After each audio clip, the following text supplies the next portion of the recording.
अस्सलाम वालेकुम स्टूडेंट्स, आप लोगों ने जो प्रीवियस टॉपिक पढ़ा है वो है करैक्टरिस्टिक्स ऑफ वेक्टर या फिर क्रॉस प्रोडक्ट। अच्छा, उसमें हमने लास्ट करैक्टरिस्टिक पढ़ी थी vector product in terms of rectangular components. तो स्टूडेंट्स, अब हम लोगों ने क्या करना है, हमने कोई से भी दो वेक्टर्स जो हैं वो कंसीडर करने हैं स्पेस में। उसका प्रूव हम लोगों ने नहीं किया था, जस्ट उसका फाइनल रिलेशनशिप मैंने आपको बताया था कि ये आप लोगों ने इस तरह से इसको याद रखना है। अब हम इसका प्रूफ देखेंगे कि वो किस तरह से उस रिलेशन के इक्वल आया था ए क्रॉस बी। तो अब स्टूडेंट्स, हमने क्या करना है, क्रॉस प्रोडक्ट लेनी है। हम दो वेक्टर्स जो हैं वो कंसीडर कर लेंगे, एक वेक्टर ए और दूसरा वेक्टर बी। और वो किस में कंसीडर करेंगे स्टूडेंट्स, हम वो कंसीडर करेंगे स्पेस में। और स्पेस में आपको पता है कि 3 डायमेंशनल रेक्टेंगुलर कोऑर्डिनेट सिस्टम होने की वजह से 3 कंपोनेंट्स होंगे किसी भी वेक्टर के। तो फर्स्ट वेक्टर है ए वेक्टर और इसका first component A X I cap plus A Y J cap plus A Z K cap. ये ए वेक्टर हो गया स्पेस में। और बी वेक्टर है B X I cap plus B Y J cap plus B Z K cap. ठीक हो गया। अच्छा, अब आपने क्या करना है, ए क्रॉस बी लेना है। तो स्टूडेंट्स, हम क्या करेंगे, फिर से जैसे हमने ए डॉट बी लिया था, हम क्या करेंगे, सबसे पहले स्टूडेंट्स हम ए एक्स उठा लेंगे और ए एक्स को हम पहले बी एक्स से मल्टीप्लाई करेंगे, फिर बी वाई से मल्टीप्लाई करेंगे, फिर बी जेड से मल्टीप्लाई करेंगे। इस तरीके से मल्टीप्लिकेशन होगी। अब ये पहला है ए एक्स, साथ बी एक्स मल्टीप्लाई हो गया और यूनिट वेक्टर्स आ जाएंगे आई कैप क्रॉस आई कैप। फिर सेकंड के साथ हम मल्टीप्लाई करेंगे ए एक्स, फिर ये आ जाएगा बी वाई और I cap cross J cap. फिर इसी तरह से प्लस आ जाएगा साइन और A X B Z I cap cross K cap. तो ये मैंने पिंक कलर के साथ इसको रिप्रेजेंट किया हुआ है स्टूडेंट्स, जो मेरे यूनिट वेक्टर्स हैं इनकी क्रॉस प्रोडक्ट को।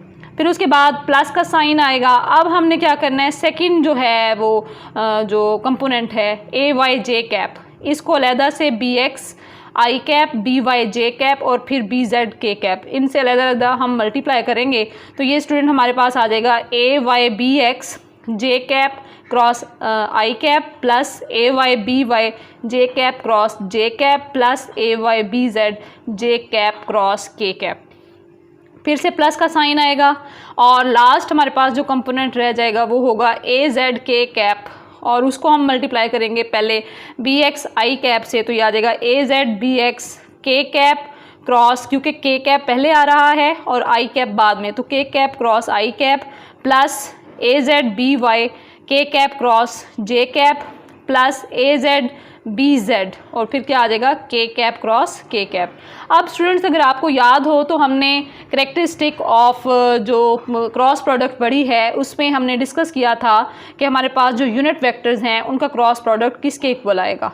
तो स्टूडेंट्स, हम इसको पहले देखते हैं जी। तो ये देखें, मेरे पास यहाँ पे मैंने राइट किया हुआ है आई कैप क्रॉस आई कैप, ये नल वेक्टर के बराबर होता है। इसी तरह से जे कैप क्रॉस जे कैप, ये भी नल वेक्टर के बराबर होता है। और के कैप क्रॉस के कैप, ये भी नल वेक्टर के इक्वल होता है। लेकिन डिफरेंट जो यूनिट वेक्टर्स होते हैं उनके क्रॉस प्रोडक्ट किस तरह से होंगे कि I cap cross J cap ये के कैप के इक्वल आ जाएगा, J cross K is equal to I cap, इसी तरह से K cross I is equal to J cap.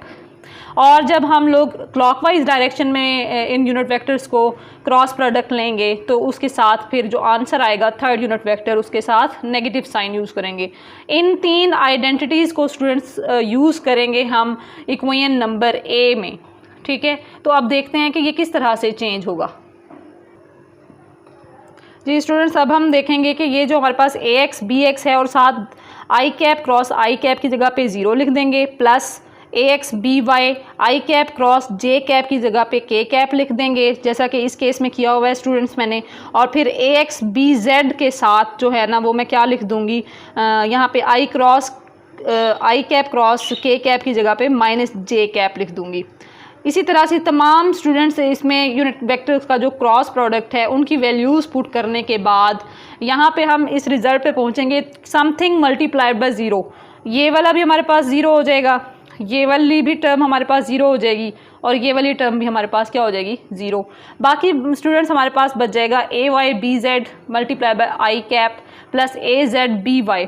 देखें ये मेरे पास चूँकि आई कैप जो है यूनिट वेक्टर वो हमेशा पहले आता है, इसलिए मैं आई कैप का पहले लिख रही हूँ। A Y B Z I cap और फिर माइनस आई कैप वाला मैं लिखूँगी plus A Z B Y minus I cap, फिर उसके बाद प्लस अब जे कैप वाला लिखूँगी। तो प्लस जे कैप किसके साथ है, ए जेड बी एक्स, तो मैं लिखूँगी ए जेड बी एक्स जे कैप प्लस अब दूसरा जे कैप किसके साथ है, ए एक्स बी जेड के साथ, तो प्लस ए एक्स बी जेड और उसके साथ है माइनस जे कैप, और लास्ट हमारे पास आ जाएगा के कैप वाला, तो ये आ जाएगा A X B Y K cap plus A Y B X multiply by minus K cap.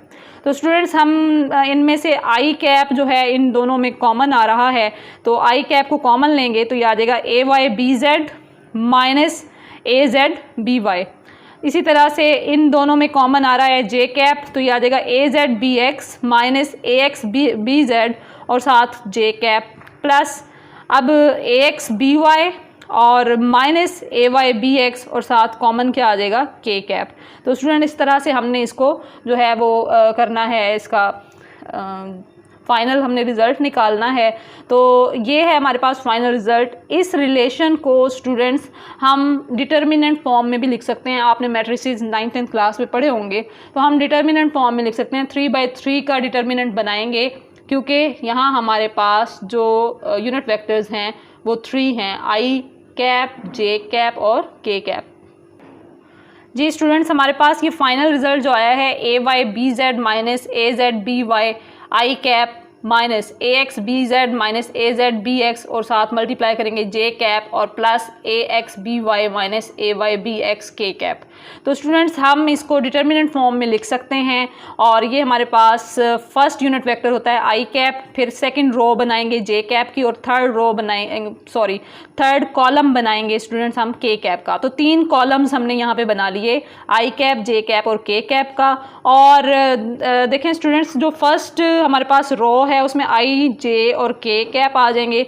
Second row में हमने देखना है कि फर्स्ट वेक्टर हमारे पास क्या है, यहाँ पे है ए वेक्टर। अगर यहाँ पे बी वेक्टर होता तो आपने बी के कंपोनेंट्स यहाँ लिखने थे, क्योंकि यहाँ हम ए क्रॉस बी ले रहे हैं तो पहले वेक्टर के कंपोनेंट्स पहले लिखेंगे, ए एक्स ए वाई और ए जेड। आई के नीचे ए एक्स, जे के नीचे ए वाई और के कैप के नीचे ए जेड। इसी तरह से जो थर्ड हमारे पास रो है इसमें हम बी वेक्टर के कंपोनेंट्स लिखेंगे, बी एक्स बी वाई और बी जेड। और स्टूडेंट्स अगर हम इसको खोलें डिटर्मिनेंट के फॉर्म मेथड से तो हमारे पास जो रिज़ल्ट आएगा वो बिल्कुल ये वाला रिज़ल्ट होगा। में से स्टूडेंट्स मैं 1 या फिर 2 जो है टर्म्स उनको खोलूँगी, बाकी आप खुद खोलिएगा। इसमें स्टूडेंट्स मैं आई कैप जो है इसको कॉमन ले लूँगी, आई कैप वाला कॉलम और आई कैप वाली ही जो रो है स्टूडेंट्स इसको मैं छोड़ दूँगी। बाकी मेरे पास जो टर्म्स बच जाएंगी ए वाई बी जेड और ए जेड बी वाई ये बच जाएंगी। तो मल्टीप्लाई करूँगी ए वाई बी जेड माइनस फार्मूले का आ जाएगा ए जेड बी वाई, ठीक हो गया।